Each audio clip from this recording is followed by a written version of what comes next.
Hey everybody, today I'm going to talk about a trick I read about on one of the DEC Alpha related mailing lists. And that is how to reduce temperatures of your Alpha machine by replacing the thermal paste. So basically there was a news group post, of course. I mean, what would you expect from the VMS community? There's a news group post in 2020 about somebody complaining about how their DS10 was overheating, which is the same model I have. And essentially what happened was they had checked the fans, they were spinning, there was no dust in the system, it was pretty clean, and the usual culprits were ruled out. So like, what could be causing my system to overheat? I even took the discs out, it's still overheating. Well, somebody on the forum posted that, and this was actually used to be 50 degrees Celsius and now it's 47. They posted that what DEC did was use thermal tape. This is literally the tape from the CPU. There was no thermal paste on the heatsink or CPU whatsoever. And I actually found thermal tape inside my one of my sons. I replaced the paste in as well before this, and it had thermal tape, and it basically disintegrates and gets old over time and quits conducting temperature well. And this was actually starting to fray at the edges. It was like fraying, it was getting old and worn out from all the times it had been heated up. And he said replace it and it'll reduce the temperatures. And what do you know, it went from like 50 to 47, 48, which is small. I mean, these CPUs dump out heat, but I replaced the thermal paste in it. And I'm going to show you how to do the same thing on Alphas or old Unix workstations that use heat sinks mounted to the CPU with bolts. So, as you can see, it's working great. And I'm going to show you exactly what I did. So, step one is to open the Alpha up, which in the Multia it's real easy. You just need to pull that cover off after you remove two screws, literally two screws, and then you have access to the whole machine. Well, you'll get more access when you remove the power supply wires, but you get what I'm saying. Then the next part is you get like a bolt. You get like a bolt driver or whatever. I'm using a 381 here, but for this DS10 I used 7/16. This was actually stated in the compact manual. So you can see that these do not use a conventional mounting. This was a fad for a while with high-end Unix workstations. They would use this weird bolt setup, and it never caught on outside Unix systems. And eventually, even high-end computers now use screw-down heat sinks, or they clip on in AMD fashion. So they either clip on or they screw down.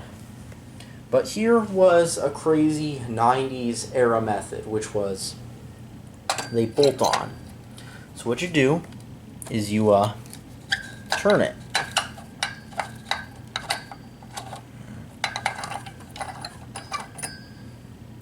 And as we can see, the bolt is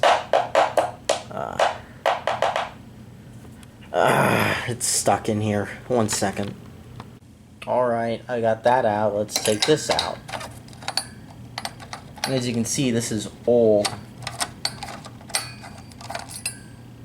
There we go. This bolt didn't stick in, so we remove it.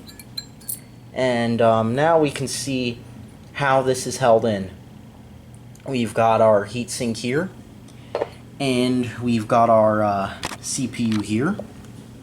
Looky here, 21066,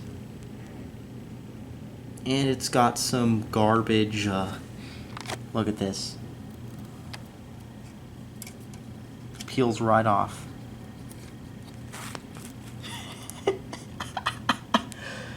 Look at this.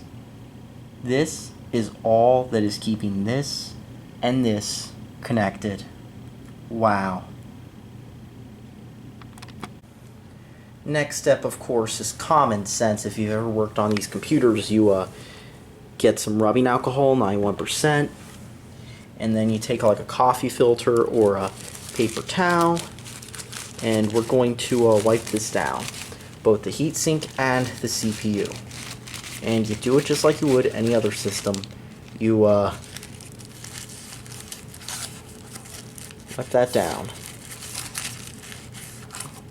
And you can use a few cloths to do it, but this is to make sure it's nice and clean before you put the paste on. Alright, so the next step once you've done that is obvious. You get your thermal paste out. I'm using Antec Formula 7, and you're going to just apply it. So on this it's actually easier than it was on the other. You basically just go around here and you put a little line. Actually, I'll make it a little, I'll do this method instead because of the there we go. Little just did that method, of course. And now I'm gonna put the heatsink back on. Alright, so the next step is easy. We go to the CPU, we go back to our heatsink, and we place it on. Now, on these systems, we're going to align it. So we'll hold it up here and make sure it fits. There we go. Now let's push it down. And now let's get our bolts. So we're gonna, what I'm gonna do is I'm gonna go here to this bolt driver, and I'm going to place it in here like this. Let's push it in.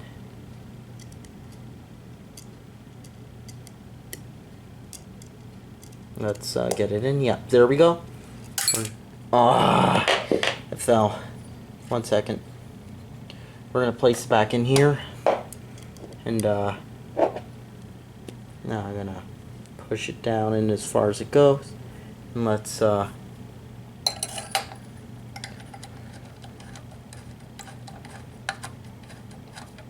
there we go. And then we're gonna do the same for the other bolt. Now, depending on the CPU and how the heatsink is mounted and how much paste you used, there might be a little bit of play, which is sort of normal. But on this case, I didn't use too much paste, and it was easy to not use too much paste. And so there's not a whole lot of movement when I push the heatsink around. Can't say the same about the DS10 because that thing is huge, and there was a lot of area to cover with that heatsink. So I put a little bit too much paste on it, honestly, but it's hard not to. But on this, wasn't so much a problem. Let's plug this in and see what it does. Now the moment of truth. Did replacing the thermal paste work?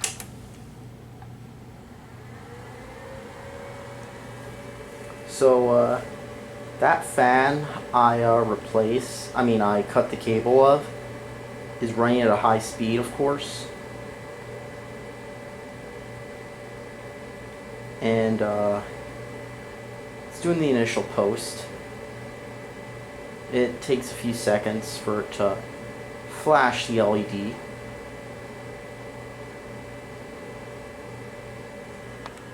And so we can see here, it is booting.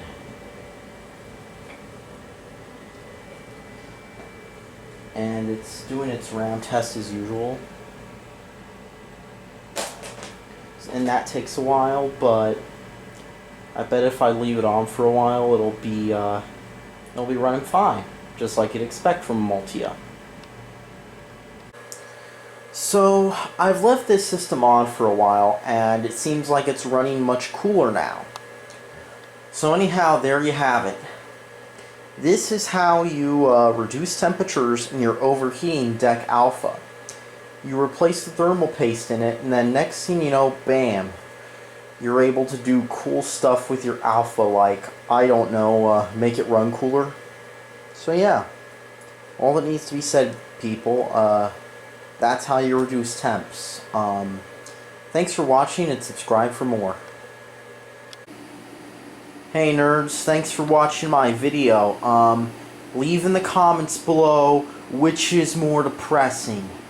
The DEC Alpha dying and the whole history of that architecture.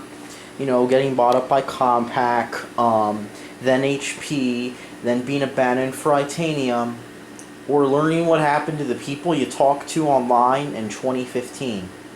I'll tell you one thing though, at least the DEC Alpha will remain loyal. It'll do exactly what you want. You want to run True 64? At least the DEC Alpha will do that.